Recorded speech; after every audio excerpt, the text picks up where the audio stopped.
Welcome to Wealth Coffee Chats, folks, for your daily live updates. Get the most out of today's episode by participating in the chat. Make sure you ask some questions, be part of the conversation, have a bit of fun, grab a coffee or a tea, take some notes, and get ready to start your day, folks. Quick few housekeeping rules, though. No spamming, no advertising or self-promotion in the chat. That's not on. Be kind and respectful to everyone when participating. And most of all, have a good time. Real estate investing can be your biggest asset. It also can be your most expensive asset when it comes to getting it right or getting it wrong, folks. It can be time-consuming, stressful, and that's why here at Positive, we have what's called a 6-star team, a full-service team that provides integrated wealth and property investing solutions and services simply designed to help you progress towards your goal of passive income through your property portfolio, folks. Make sure you check out our other podcasts on the Positive Mentor Network. Not only is there Wealth Coffee Chats, there's the Urban Property Investor. Drops every Wednesday with straight talking investing strategies and lessons with Sam Saggers. Property Investor Tales. This is where our clients, you guys, share real life stories from property investing, hosted by some of our advisors and strategists. And that's done every fortnight, dropping every Monday. Wealth, Wine and Wisdom, folks, that debriefs the week that was in the world of finance and property, hosted by yours truly, Jason Witten and Andy Fenton on Fridays. Hey, good morning, folks.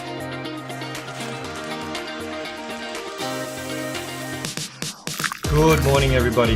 Welcome to another Wealth Coffee Chat. Hope you're well, folks, wherever you are. There it is, team. Morning. Morning, wherever you're tuning in from today. Early bird gets the worm, they say. Here at Positive, we offer a 6-star team. It's a team that help you at every stage of your wealth creation journey.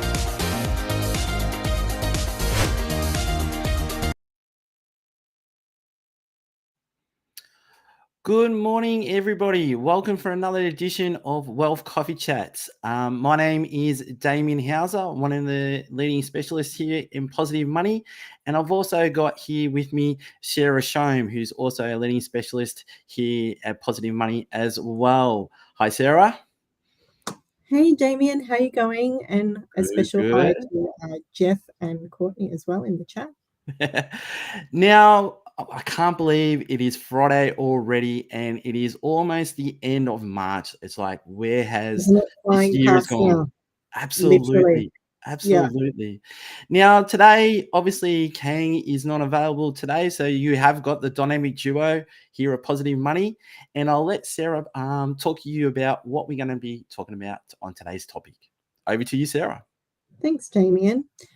So what I wanted to go through today off the back of a lot of the federal budget that's come out, or the proposed budget, and also there's a lot of chat now with rates decreasing, and that predicts what may happen in the future. We're getting a lot of inquiries now from people that want to get into the property market, but still aren't 100% sure how to actually take that first step. And I think, we get a lot of good advice, particularly here on Wealth Coffee Chats. There's a lot of information in our hands, but when it actually comes to taking the first step, sometimes you can be a little bit lost, and it can be a little bit overwhelming, particularly if it's your first time into the property market. So what I wanted to do was just go through and break it down, what we can do to actually start your property journey. So the first one with that is understanding your finances. Okay, so looking at your employment, looking at your income, savings that you may have. What is your savings history? Are you renting? That can also help with some lenders as well. What's your credit history? What's your credit score? And understanding that. Okay. Then also looking at, I think, setting the expectation. This is one that I talk a lot with my clients, is that, have a look on the internet and see what it is that you think that you can afford to buy. Do the numbers quickly. And there's lots of calculators on Google at the moment. Probably the best one would be anything off the Money Smart government website, so then it's not influenced by any particular lender. But if you do those sorts of basic homework, when you actually sit down with us as brokers, we've got a little bit more of a conversation to go off. It's all well and good for me to work out a borrowing capacity of, a purchase price of, let's say, $750, but if you're only wanting to spend, let's say, $650, for example, then we're on a different wavelength. So I think doing these little homework things beforehand is a really good idea so that we can have a more in-depth conversation. The other thing around that as well is that there are lots of things available to first-home buyers, and you would have heard Jason talk about this a lot, and it's definitely one that we speak a lot with our clients.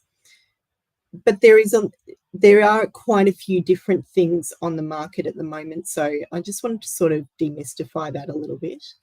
The first one would be the stamp duty exemptions. Okay, so it varies from state to state, and if it's metropolitan or regional. But there are, for first home buyers, exemptions to stamp duty.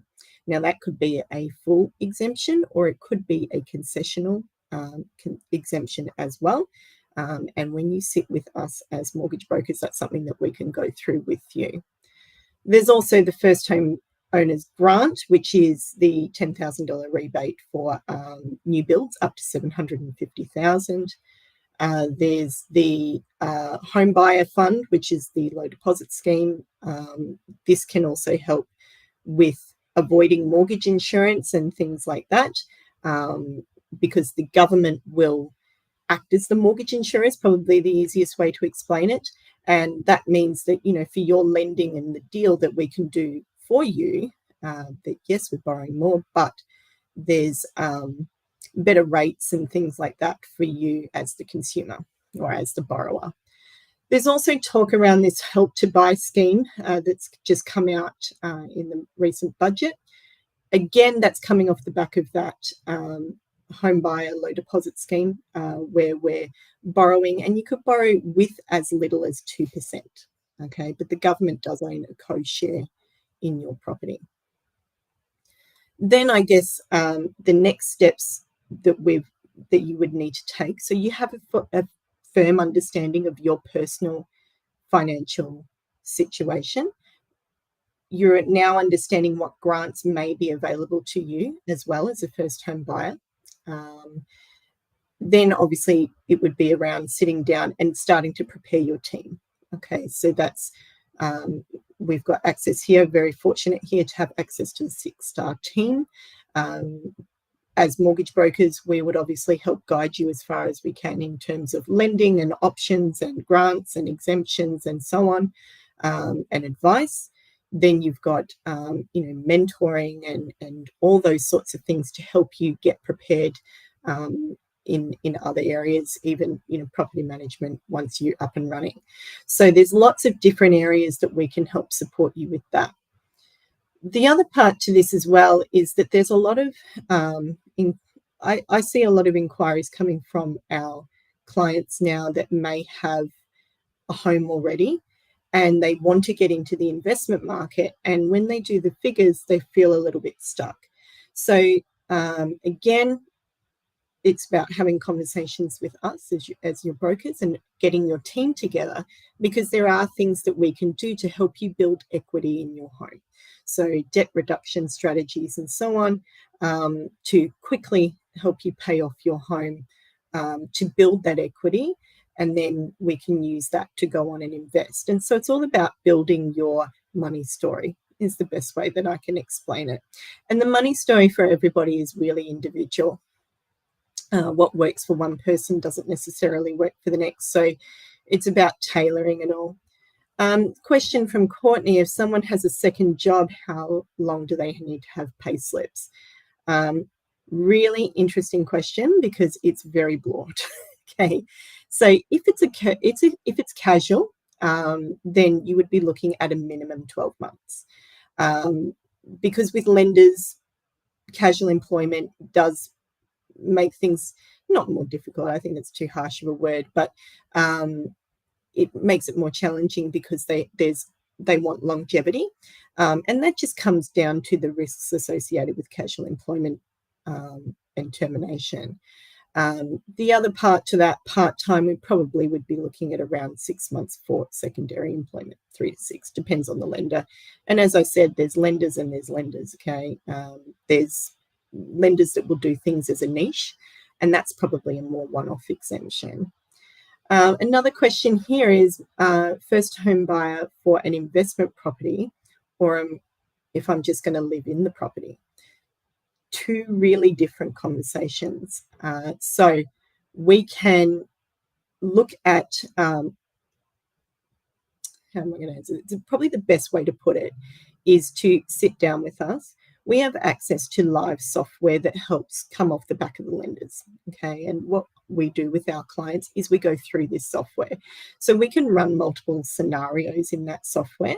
So that might be to look at a investment property, and then it may be to look at to live in the property.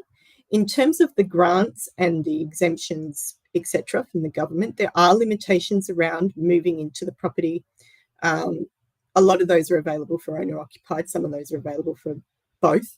But then there may be limitations on when you can move out and actually turn that into an investment property. And that may be, I'm just thinking in terms of the stamp duty exemptions and so on, it's usually around the 12-month mark. But then there's also ways, and positive tax could definitely help you with this in terms of capital gain benefits and so on for doing it that way as well. So as I was talking about before, building that team around you, that team that you build around you will be your backbone. Okay, and it's all about, and we hear a lot of Jason and our mentors talk about this, that having a strategy and having a plan and having the right advice is really paramount, because we need to know where we're going. So I think that's probably the best advice that I could give to anyone that's looking to get into the property game. If I look at when I very first started coming into the property game, I did not, even as a broker and someone in finance, it's very different sitting on the other side. There's emotions and so on. You want the property, you really want to do this, and how can I change it around to make sure that I get it?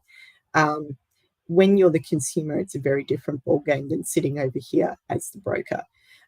So I think, relying on those people would be the most important. Then once we sit down, go through your strategy, we can discuss things like pre-approval or, and what the next steps are from there. And our job doesn't end once the loan is approved, okay? Our job is only just starting. It's a long-term strategy with you. Then we're looking at, as I said before, debt reduction strategies and so on to come into the market. Damian, can you think of anything on top of that I may have missed? Yeah, for sure. Look, really some really key points and some really great questions from the audience today, which has been really, really great. But also is that I think with the other parts of it that we also need to think about is that think about if you're going to look at changing jobs, or looking at maybe getting an extra credit card because you might need it, or a personal loan. Best thing to do as well is that with those key points is talk to either us here in Positive Money or even your current banks as well, just to make sure that what your goals are going to be looking at if you're looking at buying your first home or even looking at our next property strategy. Is it going to be worthwhile in servicing purposes? Because at the end of the day, you want to make sure that you can actually service a debt on what you've currently got now, or if you're actually going to have a few little changes, can we actually make those debt consolidations to either improve your servicing to make it a little bit better for you as well? And we've got one here from Tim. A strategy change over time as some assets don't work out as planned and need to sell them. Great question there, Tim. I mean, look, as you probably heard from Sarah's perspective and things like that, and I'll even get Sarah jump in this conversation as well, that, some assets do not work out, and you just need that sort of strategy and talking to the right people just to make sure that,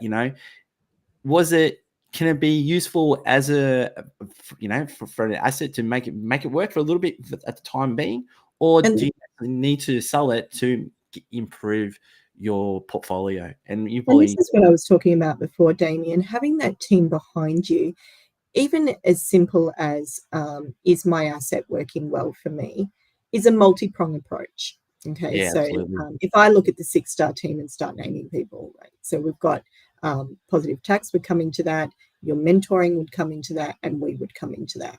So that's 3 lots of people that can help you make that decision. If I look back at the beginning of my investment property journey, I probably should have let things go a lot quicker than I did.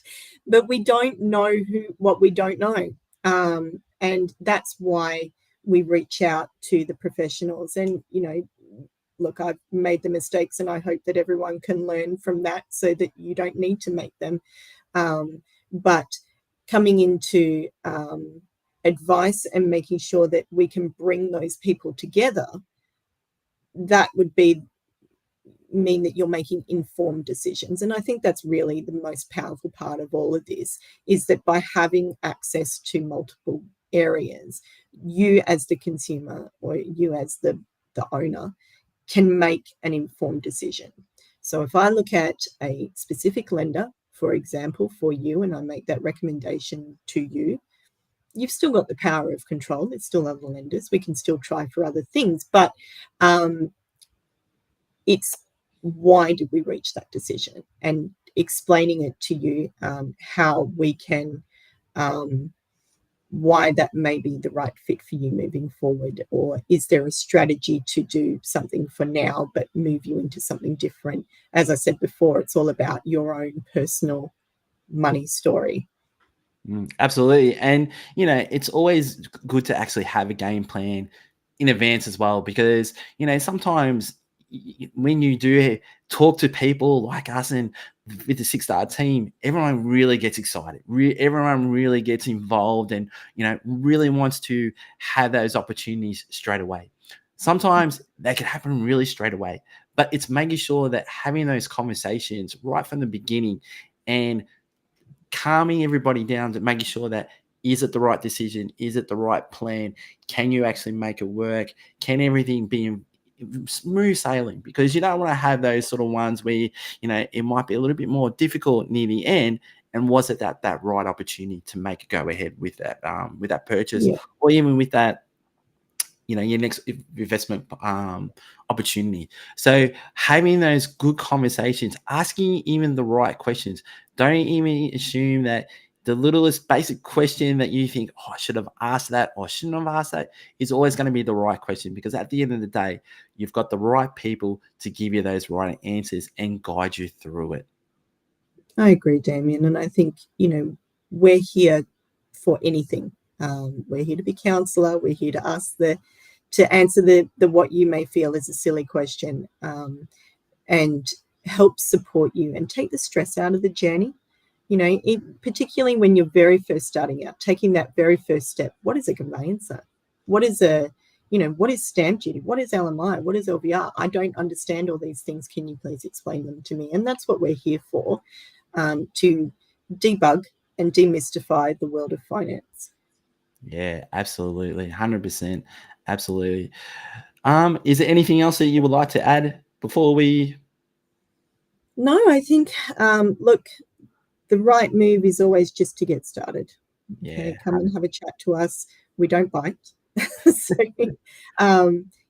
we've got a great team here at Positive Money, and I think all of our brokers would love to have an opportunity to sit down with anyone that just wants to see where they stand, to get into the property market, and what may be available to you in terms of grants, and particularly being an election year, what is available to you in terms of benefiting out of that as well.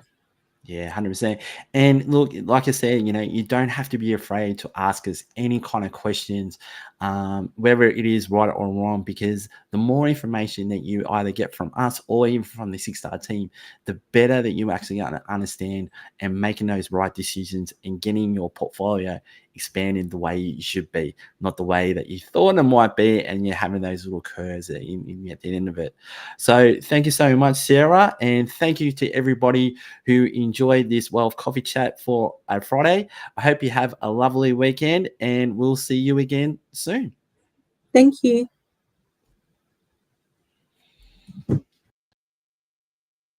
Thanks for watching another episode of Wealth Coffee Chat, folks. Make sure you like, subscribe, and turn on notifications so you never miss a thing when we go live. Portfolio and investing game, folks, with Wealth Coffee Chats live every morning at 8:10 each weekday. Make sure you join us. Previous episodes are also available wherever you get your podcasts, folks, as well as our other podcasts from the 6-Star team here at positivementor.com.au.